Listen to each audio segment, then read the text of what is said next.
Hi guys, and welcome back to the channel again. So, seeing we were doing some powder coating today, and I had Mike here, and Tahoe's and Turbo's channel, and he's going to give us a little bit of a walk around here on his Tahoe. You guys have seen it on his channel, but you haven't probably seen it on mine. Some of my subscribers probably don't subscribe to Mike, so make sure you subscribe to Mike's channel. That's Tahoe's and Turbos, and I'll hopefully get a link in here for his channel. But we'll do a walk around here real quick, and Mike can explain a little bit about his Tahoe. So I'll get the camera turned around and we'll be right back.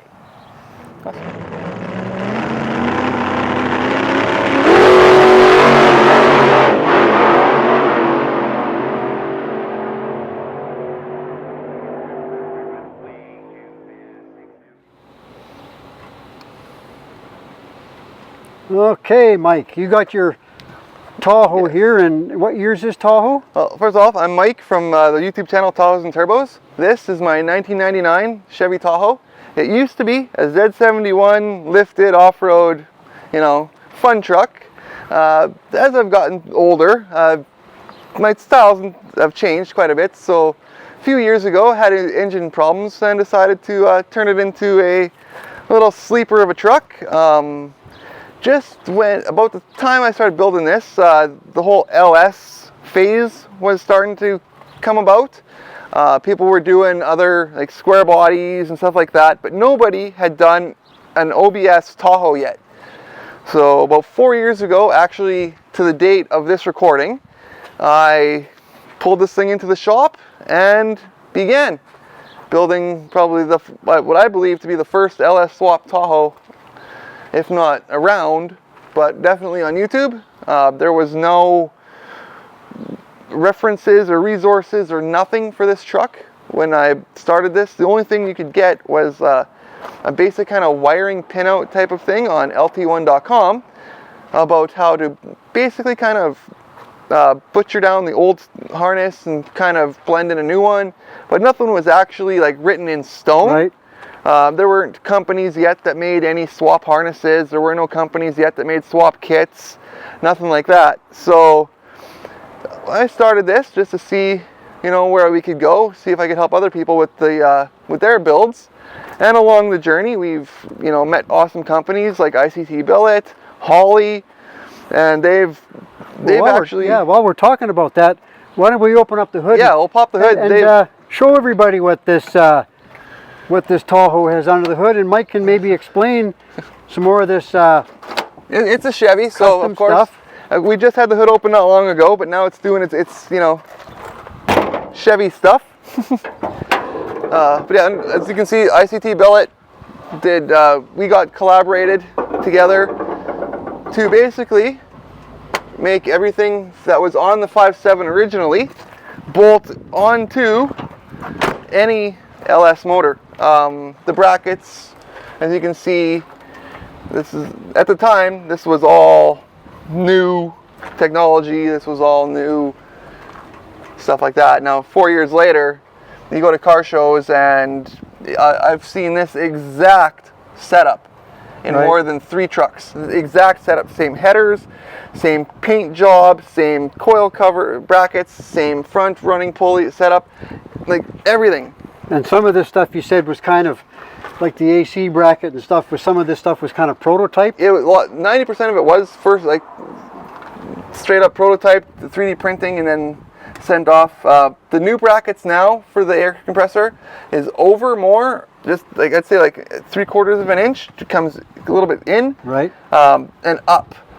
The reason is because when we were designing this, I was talking with the guys at ICT Billet. The way that this design is, it's really tight, as you guys can see, for your AC, and coming around for your alternator, it's insanely tight. And then back here, it puts a lot of pressure like on the hose. Right. If your motor starts vibrating and rattling, you can actually eat a hole in your hose. Right. So the new setup alleviated all of that, but again, this has got a prototype trans dipstick mount at the back. It's got a whole bunch of stuff, and a lot of you guys have seen me bolt on the channel. Like, I contacted ICT Billet, told them what I wanted. We went back and forth. They made the part. They made a part number for it and sent it to me, so that you guys as well can swap your motors. The only thing that we battled on was, of course, the swap plates. They say their plates don't work, unfortunately. Dirty Dingo is the only place to go for LS swap motor mounts. Right. You guys, there's a video on my channel where I show, like, I don't want everybody to think that I'm just some big ICT billet fanboy, even though, you know, Yeah. I am, but at the same time, I will also show products that don't work. I love them, but here, in the case of their flat brackets, they interfere with the motor. They're not a swap. Right. You have to do fabrication work in order for them to work. And you have a video, you just put these side marker lights in, correct? They're all LED. Right. Everything. We'll fire this up in a second here too. Yeah. You guys can watch this dash. But they're all LED, sequential. Like they're supposed to be sequential. Yeah. When I get the LED bottom lights, Right. and the headlights like what you have, Yeah. it's a sequential unit. And then the tail lights are all LED also. The tail lights actually are as well. These tail lights are about 10 years old. These were from Spider originally. They were a one-off as well at the time. Right. I wanted them designed to go in with the original stripe that went across here. Right. And to make it look like an SS. Yeah. Yeah, you can get them now, but these were one of the original one-offs from Spider about 10, 15 years ago. Cool. And you got a rolled pan on the back of it. The roll pan is on there now. In order to do a roll pan on these trucks, you have to cut the frame. I don't know how, dare I say, legal it actually all is at the end of the day to run a roll pan on these trucks, because you do have to cut a good chunk of frame. Right. And there's nothing behind that bar. Just right here and right here are frame rails that are cut off, and then that's it. Right. So any rear impact, like, I don't know how they're safe, but it looks good. I like it. It does, yeah. It And you've got a fancy... it makes the truck look not as long. No.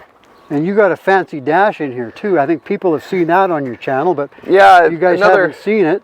It actually is another one-off with Holly that we collaborated in. There's a company called Revision Raceworks who does amazing dash inserts. This one here was done with me and Holly. I don't know if you can actually see in behind here, but it's actually carbon fiber. There's a carbon fiber mount. Here, maybe I can, just give me a sec here. No, I can't pull it away, but there's a carbon fiber mount that holds the screen in to where exactly how the original gauge cluster was. It's all same form, fit, design, everything is the original gauge cluster. Took, again, cardboard engineering. Took a long time to do, but it fits perfectly. I've actually talked to Holly about making the actual brackets. So that you can also, if you have a truck like this and you want to put a 12.3 dash in it, instead of buying the universal mounting bracket, you can get one that's already pre-cut to just bolts right in, and then you just put your screen over top of your surround over it.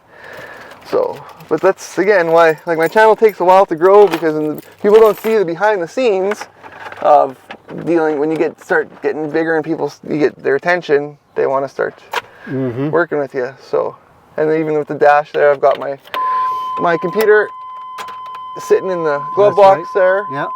I used to have it mounted to the front, but that's a lot cleaner, and I got the nice cubby pocket where the airbag used to be.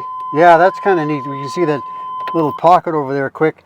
Yeah. Right there, that's where the airbag used to be, so he's got that filler in there now, which looks really cool. I'm worried about getting pulled over by the RCMP and then seeing a hole in my dash, and then having to go for a safety because the truck's 25 plus years old. So, but we'll fire it up here.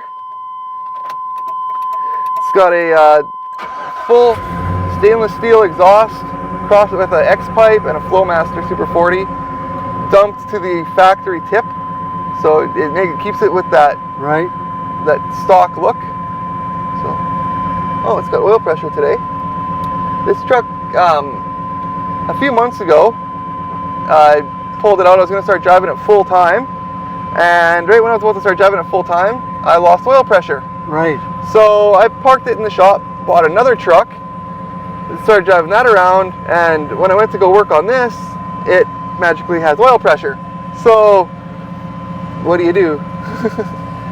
But yeah, it's sitting at 351,000 K on the body, Yeah. and as you can see, the rockers, Yeah, the rockers are it's all good. original, so there's no rust. The bottom of the doors are Let good. you guys have a sound of this thing here. Yeah, if you want to go Sounds down to the pretty back, good. I'll rev it out. Nice weld wheels on it.